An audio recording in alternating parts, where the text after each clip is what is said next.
Il vous suffit de 15 minutes pour maîtriser votre battement en crawl. Et je vais vous donner les 3 exercices qui vont vous permettre de débuter. C'est des exercices qui vont vous permettre d'avoir des bases dans les battements de crawl et de commencer de la manière la plus solide qui soit. Ensuite, on verra évidemment des exercices qui vont vous permettre de peaufiner davantage vos battements de jambes et vos battements de jambes alliés à la nage du crawl. Mais je vous garantis que c'est un très bon début. C'est une séance qui peut durer 15 minutes, pas plus. Et on commence tout de suite. Donc le premier exercice, c'est les battements assis au mur. Alors pourquoi faire des battements quand on est assis au mur ? L'idée, c'est assez simple. C'est-à-dire que, premièrement, vous allez avoir une vision sur ce que vous faites. Vous allez avoir une vision sur les battements que vous effectuez et vous allez aussi voir si ces battements correspondent bien aux 3 règles à appliquer sur les jambes de crawl. Ces 3 règles, on les a vues dans la première vidéo de ce même module. En ayant un œil sur vos battements, vous allez aussi voir le sens de propulsion que vous donnez à votre battement de jambes. Quand on fait un battement de jambes, il va bien falloir pousser dans les 2 sens, c'est-à-dire vers le bas, vers le haut, vers le bas, vers le haut. Et en pratiquant les battements quand on est assis au mur, ça va être beaucoup plus facile de se poser, ça va être beaucoup plus facile de comprendre ce qu'on fait et ça va être beaucoup plus facile d'avoir des repères. Alors que si vous faites des battements avec une planche et si en plus vous le faites de la mauvaise manière, la marge de progression elle sera beaucoup plus faible parce que tout simplement vous allez choper des mauvais automatismes. Donc nous ce qu'on veut c'est prendre des bons automatismes et on commence avec la manière la plus facile de le faire, c'est des battements assis au mur. Comment faire ces battements assis au mur ? Vous allez vous poser comme si vous étiez assis sur un fauteuil, les fesses au bord du bassin et vous allez poser totalement vos 2 jambes tendues à la surface. En essayant de ne pas plier les genoux et en essayant de garder les pieds bien en extension, vous allez effectuer des battements, de la mousse à la surface. Et ce que vous allez essayer de penser, c'est que la mousse, elle doit principalement venir de vos chevilles, de vos pieds. D'accord ? Donc ce n'est pas les cuisses qui doivent créer des clapots dans l'eau, ni les mollets. C'est vraiment vos pieds qui doivent effectuer de la mousse. Peut-être que vous avez déjà vu Astérix et Obélix. Vous avez vu que quand Obélix fait le moteur du radeau, du catamaran, je ne sais plus ce que c'est, il y a de la mousse qui se dégage de ça. Donc votre mousse, elle doit se dégager de vos pieds quand vous faites cet exercice. Cet exercice, vous pouvez le faire pendant 5 minutes. L'idée, c'est de vraiment comprendre. Et l'idée aussi, c'est d'essayer de ressentir la propulsion que ça donne. Parce que vous allez effectuer un mouvement dans l'eau, c'est-à-dire que chaque mouvement que vous allez faire va créer une propulsion, une résistance, va créer une dynamique, une action.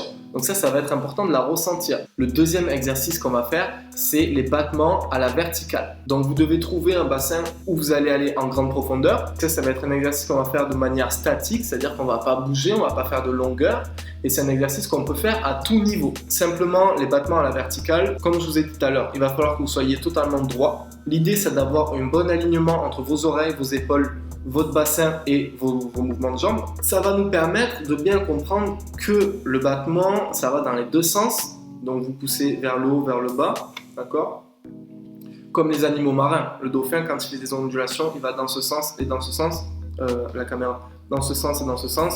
Le requin, quand il avance, il va dans ce sens et dans ce sens. Pour vous, les battements, c'est pareil. L'idée, c'est de pousser vers le bas, vers le haut, vers le bas, vers le haut, évidemment avec les 2 pieds, comme ça.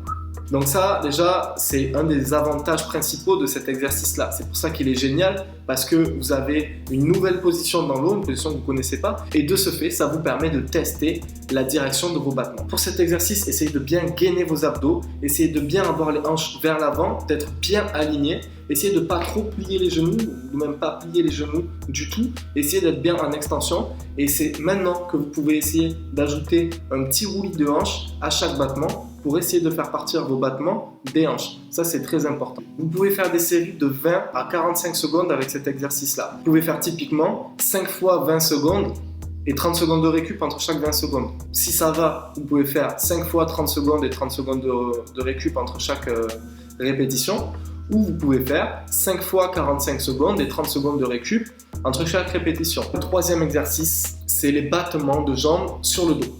Alors, les battements de jambes sur le dos, encore une fois, c'est excellent. Pourquoi ? Parce que déjà, c'est accessible à tous les niveaux. Que vous soyez débutant ou expérimenté, c'est accessible. Les débutants peuvent le faire parce que la respiration est libre et vous allez avoir besoin d'une planche pour cet exercice. Et pour les nageurs expérimentés, ça va vous permettre de consolider les bases de vos battements, à savoir avoir une flexion réduite de vos genoux quand vous nagez le crawl, quand vous faites vos battements de crawl. Parce que l'idée, c'est bien ça. L'idée, c'est en plaçant la planche au niveau de vos genoux, en essayant de tendre les bras, en essayant de relever les hanches à la surface. Avec votre battement de dos, vous ne pourrez pas plier les genoux puisque la planche va vous en empêcher. Ça va vous permettre naturellement d'acquérir un battement de jambes plus efficace, plus cohérent, un battement de jambes mieux effectué et un battement de jambes aussi qui va vous permettre de comprendre que voilà, il va falloir pousser vers le haut, vers le bas, vers le haut, vers le bas, parce qu'encore une fois, on se trouve dans une position qui est différente de celle du crawl ou qui est différente de celle quand on fait les battements de jambes. En vous retrouvant sur le dos, vous allez pouvoir ressentir des phases de poussée avec vos battements qui sont différentes que quand vous êtes sur le ventre. La phase de poussée, c'est quand vous allez pousser avec votre pied, donc vers le bas quand vous êtes en jambes et vers le haut quand vous êtes en dos. Donc quand vous êtes sur le dos et que vous essayez de faire cet exercice, mettez-vous une image en tête, s'il vous plaît. Dites-vous que vous envoyez un ballon de foot vers le haut, vers le plafond, à chaque battement de jambe.